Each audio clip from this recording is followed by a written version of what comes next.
Hey. Sometimes it's hard to when you have too many things on your mind, and you become less productive both in work and design. And today, let's talk about reducing that things in your mind and being more productive by reducing those things on your mind. It's the concept of cognitive load. And let's start off with this funny clip from SpongeBob SquarePants. And I remember because I watched this episode. In my mind. Empty your mind. Empty my mind. Empty your mind of everything that doesn't have to do with fine. With design. Okay. So let's talk about the concept of cognitive load today.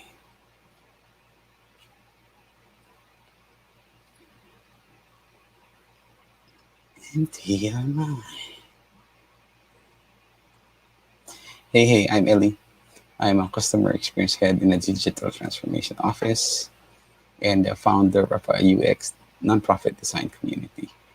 Um, Today, we're going to talk about the concept of cognitive load. And before we go into this concept of cognitive load, let's watch an episode by a video by Norman Nielsen on why do you have so many visualization tools in user experience design from Catherine Whittington. It's a hot new UX deliverable. First, we had sitemaps and wireframes. Now we have journey maps and service blueprints and affinity diagrams. It can be overwhelming and hard to know if you need to jump on the bandwagon and use the latest and greatest this visualization technique. Yeah. Some of these methods look pretty complex, but at heart, they are all different approaches to the same basic problem: getting information out of your head and into the world where you can see it and act on it. Yeah, so that's the idea for cognitive design. Cognitive psychology, cognitive load refers to the amount of working memory user processes. There are only so much things that is you can put in your mind and in your user's mind. So there's a very limited space. And the concept is, if you are a good designer, you should be able to be aware of this and introduce design patterns that are familiar to the user. So it's not added cognitive load or cognitive burden. You as well as a designer can apply the same principles when you are doing your design work. And those are the specific examples here that are visualization tools like site maps, user journey maps, and wireframes. Those are visualization tools to help communicate your ideas and to reduce cognitive load. Here's an article from InVision by Steve Krug. If you don't know Steve Krug, he is one of the fundamental books on design. He's the author of this, one of the fundamental books on design. It's just don't make me think. And he talks about in this article in InVision of the fact that cognitive load is a total mental effort takes the process information. Okay, it comes from psychology, and there's a nice video on cognitive load theory that you can find on YouTube. I'd like that you can watch. Let's take a look at this. This explains it quite well. Capacity. Prominent educational psychologist Dr. John Sweller helped demonstrate that working memory, the cognitive powerhouse dedicated to rapid perceptual and linguistic processing, has a limited capacity. After initial processing, all incoming information is either discarded or begins its journey to long-term memory. The cognitive load theory that emerged from Sweller's research provides us with insight into how we can improve learning outcomes. You can also apply the same principles when you're working in design work. Understand how this applies in the classroom. Let's break it down. As you were sitting in class, your working memory was bombarded by this new information, along with millions of bits of distracting stimuli taken in through your senses. It can be very easy for working memory to be overwhelmed, but your brain has a clever strategy to address this. It sorts new information into schemas or categories based on what you already know. Okay, that is important. When you have already structured your information And when people are already familiar with certain ways of looking at designs, patterns on the web or an app, they're already familiar design patterns. They form these schemas in their head that they're already used to. They know how to do this. That's why you have, in my previous episode, I was criticizing why you have a shop shop icon on the left, but on the upper left corner, where in design, in if you see a lot of design patterns, it's on the upper right side, right? And these are the idea here is to offer something familiar to users already. If they're already familiar with certain patterns, why change? Unless there's a reason, okay? Unless you conducted research that allows you to explain why you need to do that. No, the other thing you need to this applies to you as well as a designer. So that applies, cognitive load theory applies to the end user when you're designing for them. That's why it's important to create design systems like these. This is a design systems that come from Figma. And example is having Atlassian design system, which I really like. And these are basically information that makes it easier for designers to construct things like Lego blocks already of information that you can use for your end users using familiar design patterns that are already used in the web. But it also applies to you as a designer if you want to be productive. This works to you, the design system.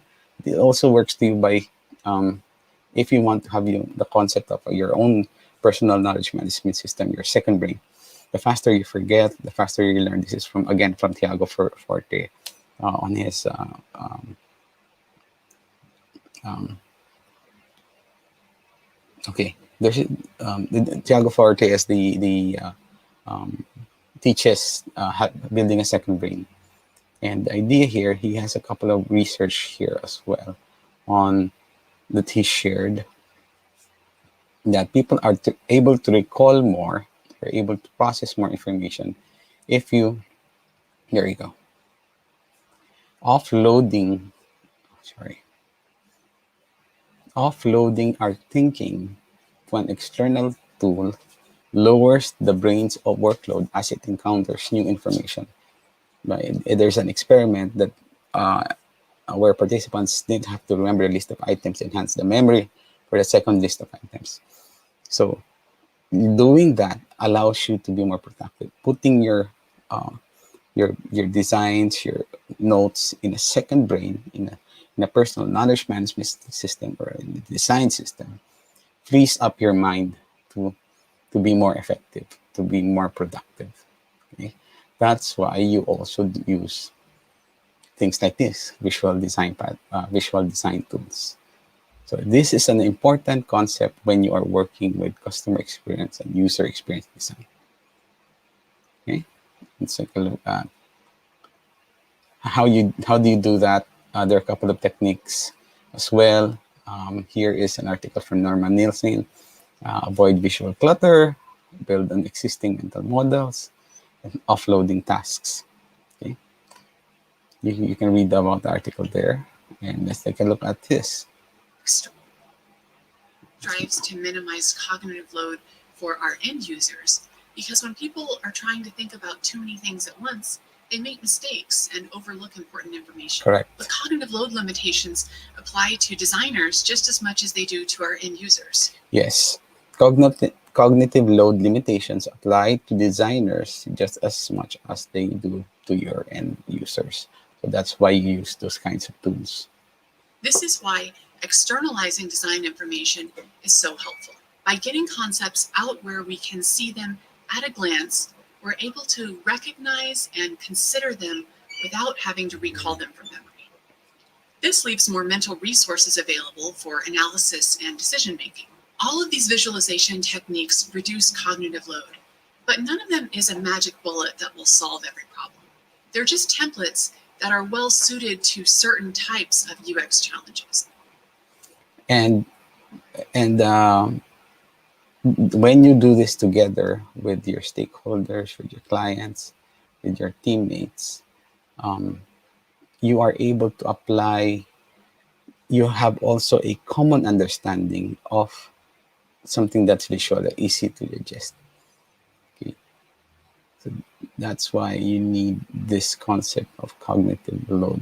You need to understand. The more you understand this, the more you apply this in your work, the more you will be better and more productive. Okay. So cognitive load. Hope you understand this, and let's end this with SpongeBob. SpongeBob, empty your mind.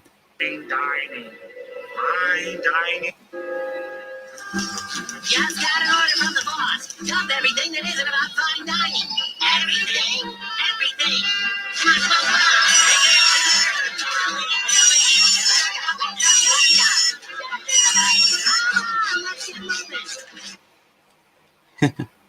I love that episode. You watch that episode from SpongeBob SquarePants. Okay.